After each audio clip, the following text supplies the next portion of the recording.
deixa eu falar sério aqui. Pode falar. Meu querido Consta, como é que tá? E aí, Emílio, tudo bom? Você ficou sabendo da pesquisa ou não? Não, eu escutei por alto, não sei se é disso que você está falando, mas vamos lá, que pesquisa é essa? Pesquisa dos comentaristas mais importantes do Brasil. Sou eu, querido. Peraí, isso faz gracinha não, que agora é sério. Ai, perdão. Que agora você está trabalhando com a credibilidade. Nossa, desculpa. Não é com o sarcasmo do humor. Isso. Tá bom. Perdoa. Rodrigo Constantino é o número 1. Cara. Sabia disso ou não? Não, sério isso? Quem não é Trending Topics? Não é pesquisa Datafolha, não. Não é Datafolha. Claro que é Datafolha. Não é Datafolha, não. Claro que é. Pesquisa... Pô, tô falando sério. Não, mas dá fumada nele agora. Acabei de ser informado dessa pesquisa. Não, senhor. Você é o número 1, é o mais querido aqui entre a audiência. É Rodrigo Constantino. Eu fico muito feliz e agradecido pela confiança do público, Emílio. Certo. E assim, mantendo sempre a humildade para fazer o meu trabalho. Posso errar, faço minhas análises independentes e é isso que importa. Tô chegando lá na pesquisa, viu, querido? Muito bem. O Sami diz que tem a pergunta de $1 milhão. O que acontece? Eu entendo de economia, mas eu entendo muito pouco de política. Eu tento ser mais técnico. E aquela história, né? Quem fala pouco besteira também. Mas o Constantino entende bastante de política. E eu queria perguntar pra ele. Eu fiquei preocupado com a saída do Salim Mata, do Hebel, porque eram duas agendas importantes. Reforma administrativa e privatização. Agora, saiu na Mônica Bergamo, parece que é verdade que tem uma ala do governo querendo ignorar o teto, inclusive falam que o Paulo Guedes não sabe de nada, foi o que saiu. Eu queria a sua análise, porque às vezes o que sai não é exatamente o que aconteceu, e eu sou um bobo que posso cair em algumas ciladas. Então eu peço a sua análise. Sami, acho que todos nós, brasileiros de bem, para usar aí o que o Emílio estava falando antes, e patriotas, enfim, com o interesse de que o Brasil melhore, todos nós ficamos tristes e preocupados com a notícia. Perdemos dois grandes sujeitos, quadro técnico, liberais, preparados, com espírito público, que estavam lutando para avançar com uma pauta muito virtuosa. De um lado, a desburocratização, a trazer racionalidade para o serviço público com a reforma administrativa do Estado, tudo aquilo de digitalização, facilitar a vida de quem cria riqueza, que o Paulo Hebel vinha fazendo. E do outro lado, o Salim Mata, que vinha realmente tocando aí a agenda de desestatização num Brasil que tem um Estado muito inchado e, portanto, muitos interesses em mantê-lo dessa forma, porque são muitas tetas amamentando muitas bocas, muitas boquinhas por aí, né? Então, eles compraram essas brigas. O Salim Mata já escreveu um texto, inclusive no Brasil Journal, explicando a razão da sua saída. Ele diz que os liberais no governo enchem um ônibus, talvez, né? E são considerados meio que pessoas bem-intencionadas, mas românticas, utópicas. Veja, é verdade que qualquer um que esperasse chegar no governo e mudar tudo isso que a gente tem, esse status quo todo, décadas e décadas construído por essa turma estatizante da noite para o dia, estava sonhando. Então, eu acho que nem o Salim esperava isso, óbvio, ele é um cara realista. Mas ele se disse, sim, muito surpreso e muito impactado com a quantidade de obstáculos e desafios que ele encontrou no setor público. Eu tive a oportunidade de perguntá-lo pessoalmente e ele falou: Rodrigo, não é 1000 vezes mais difícil do que eu imaginava, não. É 1 milhão de vezes, né? Então, houve muito problema ali, né? Tem que passar algumas privatizações chaves, tem que passar pelo Congresso, Eletrobras, Correios, ele comprou briga com os Correios, e não foi fácil. Talvez faltou apoio do próprio presidente, isso tem que ser dito, né? Talvez o establishment, que é o termo que o próprio Salim usa, se organizou muito para puxar o tapete deles e não deixar isso adiante, da forma que eles, liberais, gostariam. E eu, por exemplo, também gostaria. Mas veja, política, Sami, é a arte do possível. Não é a arte do ideal e não é um lugar para puristas românticos. Então, é óbvio que é preocupante, a gente tem esses indícios de que o governo pode estar se afastando um pouco da pauta vitoriosa liberal com o posto Ipiranga, né, que é o Paulo Guedes, mas ele fica, ele está lá, isso é muito importante, né? Tanto que quando saíram os dois, muita gente falou, ih, caramba, se o Paulo Guedes for o próximo, ferrou. Aí lascou. E, de fato, aí é muito pior. Sim. A mensagem seria muito pior, né? Os mercados estariam muito mais nervosos hoje do que estão. Então, assim, são duas figuras que eu conheço de longa data, militantes da causa liberal, comprometidos com o espírito público e com o Brasil, e que cansaram. Cada um tem um limite pessoal. O meu é até muito menor do que o deles, porque eu nem entraria na roubada que eles entraram, no vespeiro que eles entraram. Então, ainda bem que gente séria como eles tentou fazer a mudança lá em Brasília, né? Chegaram ao limite, foram 19 meses de governo, conseguiram entregar resultados. Só a pasta do Salim fez 150 bilhões de reais de venda em ativos, deixou preparado ali um caminho de privatizações. O Paulo Ebel conseguiu digitalizar vários processos, melhorar a parte burocrática. Então, eles conseguiram avançar. Agora, política, Sami, é um passo para trás para tentar dar dois para frente. Não podemos achar que a coisa vai andando, né, sem resistência dos monstros do pântano, como diz o próprio Paulo Guedes. Os monstros do pântano estão em tudo que é lugar, inclusive no próprio governo. Tem em tudo que é lugar, a gente ali tentando manter privilégios, cabides de emprego, orçamentos, tem em tudo que é lugar. Né? Tem no Centrão, tem tudo. Então, Constantino, mas é o que a gente estava falando aqui, né? E parece que as pessoas estão percebendo isso. Você tem dois Brasis. Você tem o Brasil desses caras e o nosso Brasil. E esses caras não querem perder a boquinha. Lógico que não. Eles não querem perder a boquinha. Só que o tempo vai passando e a gente vai entendendo como é que a coisa funciona. E acho que isso, porque a gente tá saindo... Pô, o Brasil era um cartorião, pô. Era tudo cartorial. O Brasil, se você pegar quanto tempo, 35 anos, 40 anos, sempre foi isso. A mudança, ela é lenta, mas a gente tem que saber para onde a gente quer ir. É isso que é o negócio. É isso que é o negócio. Para onde a gente vai? Eu acho muito difícil entender política. Não, eu sou muito burro para política. Então, mas a política faz parte. A política faz parte do negócio. Tem que ver quais são os interesses de manter isso. Para quem é o interesse de manter o Brasil assim, da reforma administrativa? Então, Emílio, você tocou num ponto muito importante, que você falou que as coisas estão mudando porque as pessoas estão se dando conta. Sim. E é exatamente aí que eu queria chegar para finalizar essa análise rápida da saída deles. Né? Olha só, eu discutia muito com o Salim no passado isso, muito, né? Porque ele é um empresário que tem uma visão da importância do poder das ideias.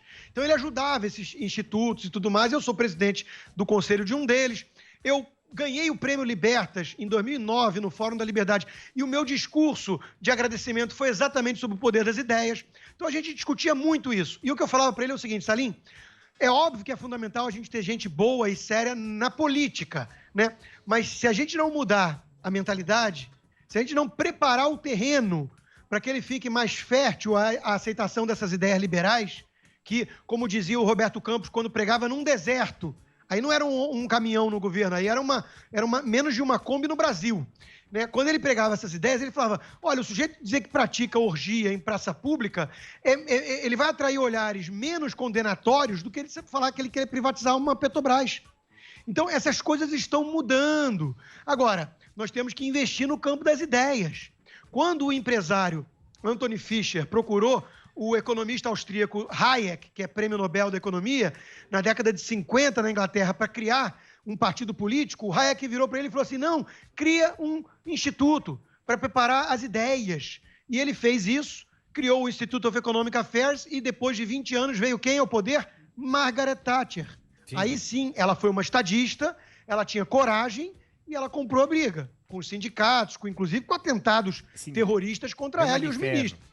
Mas ela foi a dama de ferro, que o professor Papagaio não gosta, né? E que deixou um legado maravilhoso. Foi destituída depois, isso o senhor não lembra, né? Nós vamos ter ainda a nossa Margaret Thatcher. Não é o Bolsonaro. O Bolsonaro é um neófito no liberalismo. Ele é um mandrião. Ele se converteu há muito pouco tempo. Ele se converteu há pouco tempo. Não vem querer proteger o mandrião, não. Militar, estatizante. Não. Sim. Agora, eu só quero passar pro Morgado, que ele tinha uma pergunta sobre o rei da calvície. Só pro senhor se preparar pra minha, né? Porque o senhor nunca tá preparado, né?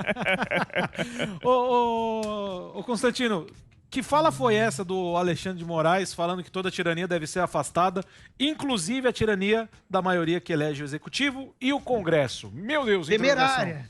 Temerária. Olha, o que foi isso? Tentando sempre ser o advogado do diabo, e nesse caso eu acho que é mais literal do que metafórico, eu vou tentar advogar em prol da fala do cabeça de ovo, né? Como é chamado nas redes sociais. Não eu. Eu nunca chamaria isso. # amo o Supremo Tribunal Federal. Tá com medo? Pra Interpol não vir aqui, né? Vamos lá. Olha só. O Alexis de Tocqueville, ele dizia que temos que tomar cuidado com a tirania da maioria. Certo. Que as minorias precisam ser protegidas numa república e tudo mais. Isso é verdade. Sendo muito caridoso, muito benevolente com a interpretação da fala dele, a gente consegue entender que ele estava falando assim, olha, não é porque é a maioria que pode tudo. Beleza, mas não era o contexto dele. Ele estava antes falando de ativismo do Supremo em relação a causas de homossexualismo, de racismo, que não estão na legislação. Ou seja, ele estava se considerando ali um legislador, um ativista, não um juiz que tem a missão de resguardar a Constituição, que é a função principal do Supremo. Então, o que ele estava fazendo é rasgar a lei do país para ele, como Supremo Ministro, decidir e dane-se a maioria, porque ele quer proteger os direitos humanos do que ele considera grupos de minorias. Aí, meus caros, não é Tocqueville. Aí é lacrador progressista de rede social. Aí é a turma que quer governar no tapetão porque não consegue votos. É a turma, por exemplo, radical da esquerda americana, que quer, com base em ordem executiva, em decreto presidencial, ir legislando sem passar pelo Congresso, porque eles não conseguem eleger maioria no Senado. Então, isso aí é preocupante. A fala dele, da forma que foi, não dá para puxar a sardinha para o lado de Tocqueville, não. Foi uma frase de um cara que quer ser o Alexandre o Grande. Que quer ser uma espécie de tirano. Mas o legislador também arrega, né? Porque os caras não vão no ponto. Para fazer a lei, eles não vão no ponto. Eles alegam, jogam lá pro Deus da calvície. Sim. Aí ele vira o Deus da calvície. Aí ele vira o Kizarzão. Olha a cara dele. Tem um vácuo de legislação, até porque as leis não conseguem acompanhar as mudanças daquilo que alguns chamam de progresso moral e outros vão chamar de insanidade geral. Então, o mundo caminhou para uma coisa muito extremista em relação a essa proteção de subjetivismo dos indivíduos. O sujeito se acha mulher. Aliás, é até engraçado porque é incoerente, né, Emílio? Um outro assunto que eu não queria deixar de falar hoje é a eleição americana com a Kamala Harris. Aí a mídia tá assim, a primeira mulher negra, não sei o quê. Mas vem cá, não foi a esquerda que acabou com esse papo de homem e mulher? Cada um é o que acha. Então, que história é essa da primeira mulher negra? Não devia existir isso. Eles não deviam enaltecer isso. Então, eles mesmos são incoerentes. Né? Mas o fato é que hoje em dia tem uma mudança muito acelerada em certos costumes que as leis não conseguem acompanhar. Mas veja, talvez tenha um lado positivo nisso. A lei não é para ficar mudando ao sabor do vento, não. A lei tem que ter uma robustez maior. Por isso ela tem necessidade de ter maioria. Quando for algo constitucional, tem que ter 3/5 na Câmara e no Senado e por aí vai. Porque se fosse fácil ficar mudando lei, né, a gente ia viver num ambiente caótico. Quem está disseminando insegurança jurídica no país é o Supremo. Porque o Supremo é que fica tirando da cartola, cada ministro agindo de forma monocrática como se fosse o plenário inteiro, e isso tudo gerando o quê? Confusão. Ninguém sabe quais são as leis vigentes. Muda a interpretação 3 vezes em uma década. Sobre segunda instância, por exemplo. Então, é muito ruim. Ô Constantino, eu quero fazer uma pergunta pra você, já que você entrou na seara aí dos Estados Unidos, que você acha que entende, né, do imperialista, que você tanto adora, né, que usa uma peruca e tal. Eu quero saber sobre essa questão da eleição, que o Trump parece que ele deu uma declaração que a vice, né, a Kamala Harris, seria a melhor adversária que alguém poderia ter. Eu queria que você comentasse isso, falar o que você acha, né, porque como sempre o senhor está errado. E olha, só está bem na pesquisa porque eu não tô mais aqui, mas prossegue. Professor Papagaio, olha só, não é verdade a frase do Trump, porque ele preferiria, não tenho a menor dúvida, disputar com o Sanders. Mas como o Sanders é carta fora do baralho, ele vai dizer isso para enfraquecer a vice. Mas é quase tão ruim quanto. A Kamala Harris está sendo vendida pela mídia, o New York Times, o Washington Post, a CNN, essa turma que a imprensa brasileira dá copy and paste, né, de forma passiva e acrítica, como uma grande moderada. ela não é moderada nem aqui nem na China. Ela é uma pessoa que defende ordem executiva para mudar a lei de armamento nos Estados Unidos, que é um país que leva muito a sério isso. Ela quer proibir 170 milhões de americanos de terem o seu seguro privado de saúde, porque ela quer o socialismo na saúde. Ela, quando era procuradora, perseguia grupos adversários político-ideológicos conservadores, isso é antirrepublicano. Ela quer acabar com a indústria de fracking, de energia, que foi um sucesso para tornar os Estados Unidos independentes de energia. Ela quer... A sabatina que ela fez com o Brett Kavanaugh, que foi apontado para a Suprema Corte, foi uma coisa horrorosa. Ela acusou ele de ser estuprador com base numa denúncia 30 anos antes de uma mulher que não tinha nenhuma testemunha para corroborar, que não sabia quando foi a festa, que não sabia quem estava na festa, que não sabia nada. Uma coisa mais falsa do que uma nota de R$3 ou mais falsa do que o liberalismo de certos movimentos aí jovens. Né? Então, veja, não tinha nada de embasado na acusação do abuso sexual do Kavanaugh. E a forma que ela lidou com ele ali, um juiz sério, respeitado, foi uma coisa baixa. Ela não conseguiu decolar nas primárias, nem mesmo teve tração no público feminino ou negro. Ela sendo a mulher negra. Então, veja, é uma péssima candidata, sim, o Trump está certo. Isso não fortalece o Trump? Sim, porque agora o jogo do Trump é tentar jogar o holofote em cima dela. Porque qual é a tática dos democratas? Esconder o Joe Biden no sarcófago, né, para ele não sair, não ver a luz do sol. Porque ele é o rei das gafes, tá meio senil, meio gagá, só fala besteira, cheira cabelo de todo mundo.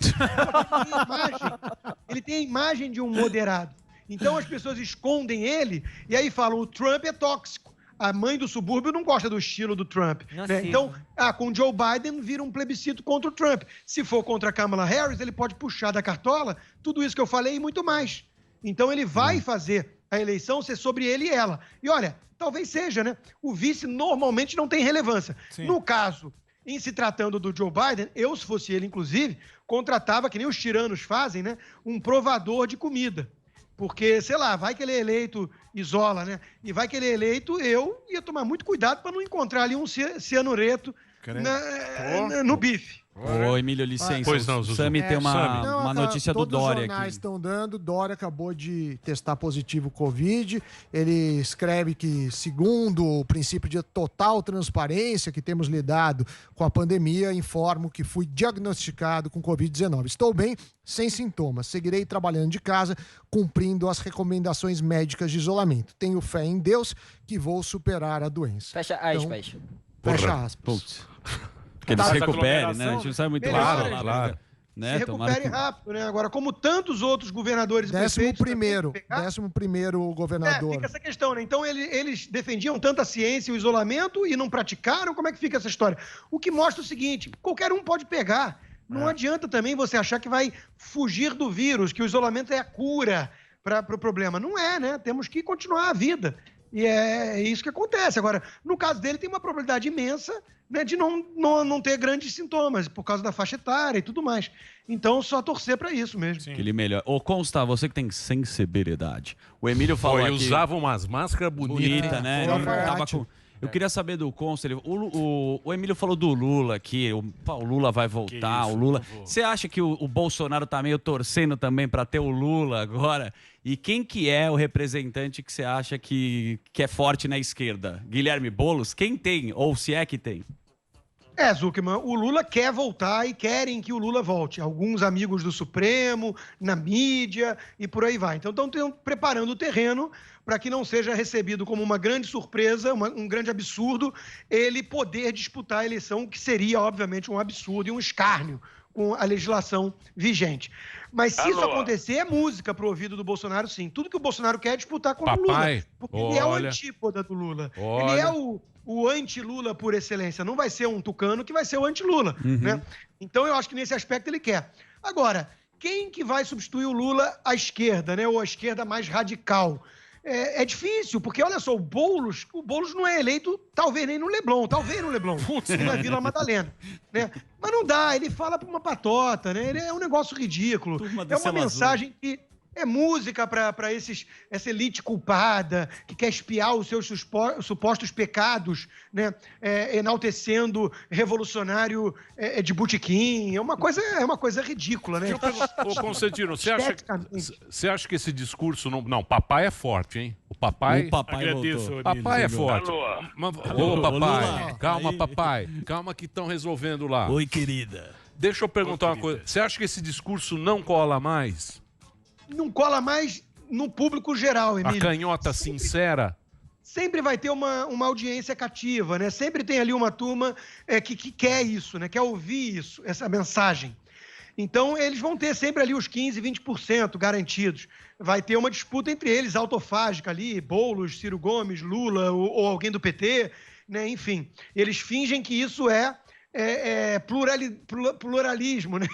Não é. São 50 tons de vermelho escuro, né?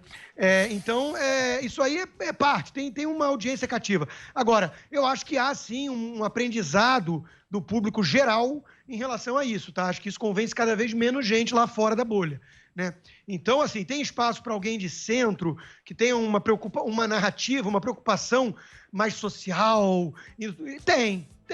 O Mandetta, o Moro, o Dória, todos eles estão tentando ocupar esse nicho. O problema que eu vejo é que eles estão tentando ocupar esse nicho com muita vontade, né? O marqueteiro é ruim. Tinha que virar e falar, cara, maneira na mensagem. Lacra, mas não lacra tanto, né? Então, eles estão descontrolados nas redes sociais. Eles viraram praticamente... Não dá para distinguir mais ali as postagens deles ou da Manu. Aí, cara, o pessoal vai com a Manu, porque já conhece. Manu foice e martelo. Sim. Foice e martelo então... raiz. Não fica essa Nutella. Mas você acha o Moro fraco? Moro desanimado, né? Parabéns, ele tá mesmo. Desanimado, politicamente, né? fraco. É desanimado.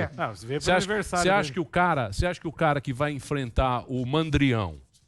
Vamos pensar agora em 2020. Cenário. Tá lá o Mandrião no público. 150 mil, sei lá quantos vão morrer.